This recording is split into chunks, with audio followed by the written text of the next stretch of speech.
orang ke orang, dikarenakan virus penyebabnya terdapat dalam droplet sendiri yang dikeluarkan saat bersin dan batuk.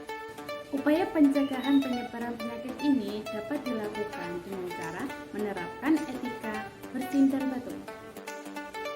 Saat batuk, segera tutup hidung dan mulut menggunakan tisu.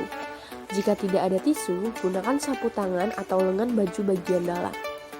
Cuci tangan dengan sabun dan air mengalir atau hand sanitizer berbahan dasar alkohol, lalu buanglah tisu yang telah digunakan ke tempat sampah.